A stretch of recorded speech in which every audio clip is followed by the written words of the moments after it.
नमस्कार साथियों ज्योतिष शास्त्र के अध्ययन क्रम में इस भाग में हम गुरु ग्रह के उपायों के विषय में चर्चा करेंगे। गुरु ग्रह हमारी जन्म कुंडली में ज्ञान का कारक है, विद्या का कारक है। गुरु ग्रह से हम संतति सुख देखते हैं, दाम्पत्य सुख देखते हैं। इसके अतिरिक्त गुरु ग्रह धन का कारक भी माना जाता है। तो यहाँ पर जब भी हमारी जन्म कुंडली में गुरु ग्रह शुभ स्थिति में होता है तो इन सभी कारकों से हमें लाभ प्राप्त होते हैं। इसी के साथ अगर गुरु ग्रह हमारी जन्म कुंडली में अशुभ स्थिति में है तो कहीं ना कहीं वहां पर इन कारकों से संबंधित हमें हानि दिखाई देती है। तो आज हम इस भाग में गुरु ग्रह से संबंधित उपायों के विषय में चर्चा करेंगे। तो साथियों, ये जो उपाय हम यहाँ पर चर्चा करने जा रहे हैं, ये सभी उपाय ऐसे उपाय हैं अगर किसी जातक की जन्म कुंडली में गुरु ग्रह अशुभ स्थिति में है तो भी ये उपाय किए जा सकते हैं, और अगर गुरु ग्रह शुभ स्थिति में है, फल नहीं दे रहा है, तो भी ये उपाय किए जा सकते हैं। तो यहाँ पर हम देखेंगे गुरु ग्रह अशुभ स्थिति में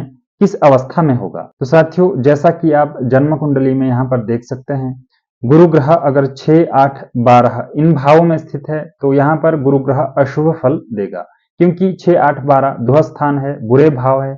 यहाँ पर कोई भी ग्रह अगर स्थित है तो वह अपनी दशा अंतरदशा के अंतर्गत जातक को बुरे फल देता है। इसी तरह से 6, 8, 12 इन भावों का स्वामी अगर गुरु ग्रह है तो भी वह जातक को अशुभ फल देता है। इसके साथ गुरु ग्रह अगर अपनी नीच राशि में स्थित है, सूर्य के साथ अस्त है, राहु के साथ बैठा है, तो वहां पर भी गुरु ग्रह के अशुभ फल जातक को प्राप्त होते हैं।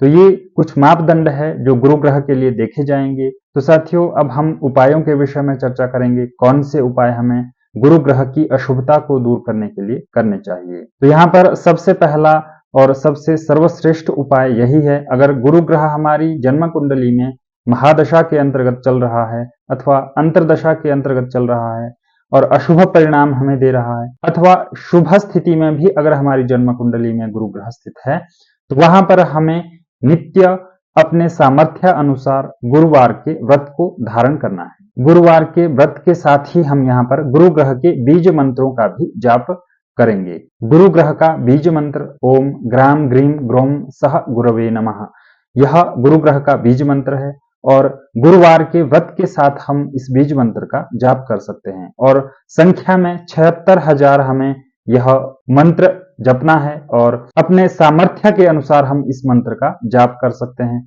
तो यह उपाय सर्वश्रेष्ठ उपाय है। किसी भी जातक की जन्म कुंडली में अगर गुरु ग्रह शुभ स्थिति में है अथवा अशुभ स्थिति में है और वह महादशा के अंतर्गत चल रहा है, तो यहाँ पर यह उपाय जातक कर सकता है। इस उपाय को करने से जातक को अच्छे फल प्राप्त होंगे। इसके अतिरिक्त अगला उपाय है, व्यक्ति को गुरु यंत्र धारण करना है।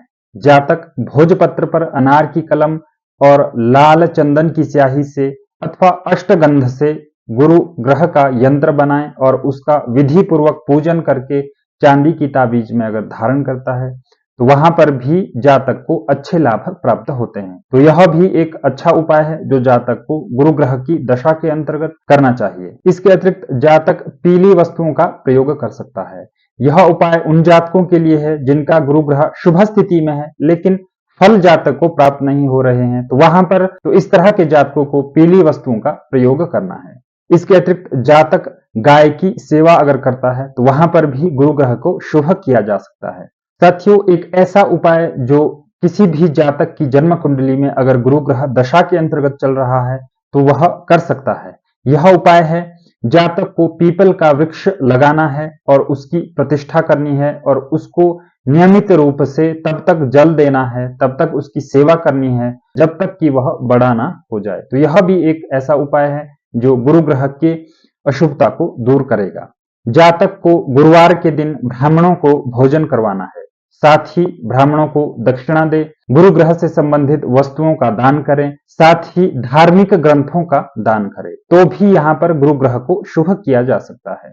तो यह एक ऐसा उपाय है जो व्यक्ति करे तो वहां पर गुरु ग्रह को शुभ किया जा सकता है, गुरु ग्रह के अशुभ फलों को कम किया जा सकता है। इसके अतिरिक्त जातक गायत्री मंत्र का विधि पूर्वक जप करता है अथवा गायत्री की आराधना करता है तो भी वहां पर गुरु ग्रह के अशुभ फलों को कम किया जा सकता है। प्रतिदिन केसर का तिलक लगाए, यह एक ऐसा उपाय है जो जातक अपने व्यवहार में अपना सकता है। जातक को क्या करना है, केसर को घिस करके केसर का तिलक लगाएं, तो इससे भी गुरु ग्रह की अशुभता को कम किया जा सकता है। इसके अतिरिक्त जातक केसर को पीले वस्त्र में रख करके उसको अपने पास हमेशा रखें, तो भी वहां पर गुरु ग्रह की अशुभता का निवारण किया जा सकता है। यह केसर को लेकर के ऐसे उपाय हैं। जातक को केसर का तिलक लगाना है, केसर को किसी पीले वस्त्र में अपने पास रखना है, तो वहां पर गुरु ग्रह के पीड़ा का शमन किया जा सकता है। इसके अतिरिक्त जातक को मांस, शराब इत्यादि का सेवन करने से बचना चाहिए, और यहाँ पर जातक जितना सदाचार में रहेगा और अपने बड़े बूढ़ों की सेवा करेगा, वहां पर भी गुरु ग्रह के अशुभ फलों को कम किया जा सकता है। व्यक्ति अगर केले की पूजा करे, केले के पास जाकर केले की जड़ में जल दे करके वहां पर विष्णु आराधना करे, तो भी गुरु ग्रह की पीड़ा का शमन किया जा सकता है, गुरु ग्रह के अशुभ फलों को कम किया जा सकता है। इसके अतिरिक्त जातक को शुक्ल पक्ष में गुरुवार के दिन सोने से बनी अंगूठी तर्जनी उंगली में धारण करनी है। इसके अतिरिक्त जातक सोने की चेन भी धारण कर सकता है, तो इस उपाय से भी गुरु ग्रह की पीड़ा का शमन किया जा सकता है। गुरुवार के दिन जातक को आटे की लोई बनाकर उसमें चना, गुड़ और हल्दी मिला करके गाय को खिलानी है, तो इस उपाय से भी गुरु ग्रह के अशुभ फलों को कम किया जा सकता है।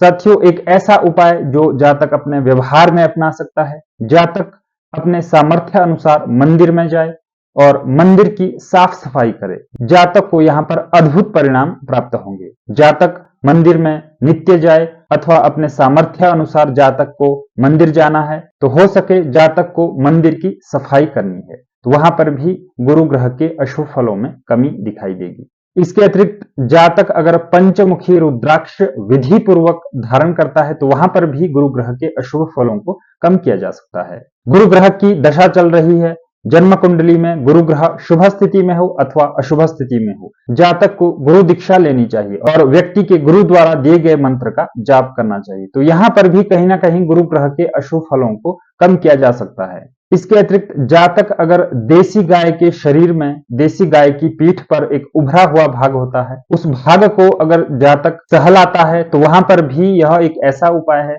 जो कहीं ना कहीं गुरु ग्रह के अशुभ फलों को कम करता है।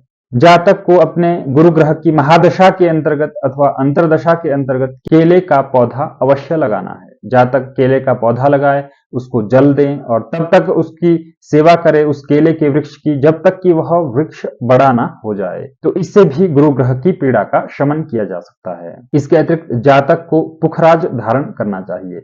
अगर जन्म कुंडली में किसी भी जातक की जन्म कुंडली में गुरु ग्रह शुभ स्थिति में है, तो जातक को पुखराज धारण करना चाहिए, तो वहां पर भी गुरु ग्रह के अच्छे फल जातक को प्राप्त होते हैं। साथियों, जब भी रत्न पहनने की बात आती है, तो जातक को अपनी जन्म कुंडली के अनुसार ज्योतिषीय विमर्श करने के पश्चात ही रत्न धारण करना चाहिए, तो वहां पर जातक को अच्छे लाभ प्राप्त होंगे। इसके अतिरिक्त जातक को प्रत्येक माह की पूर्णिमा के दिन सत्यनारायण कथा का पाठ करना है, तो इससे भी कहीं ना कहीं गुरु ग्रह की पीड़ा का शमन किया जा सकता है। इसके अतिरिक्त एक ऐसा उपाय, अगर जातक की जन्म कुंडली में गुरु ग्रह अशुभ स्थिति में है, तो जातक को नारियल और बादाम पीले वस्त्र में डाल करके बहते जल में बहाना है, तो इस उपाय से भी गुरु ग्रह की अशुभता को कम किया जा सकता है।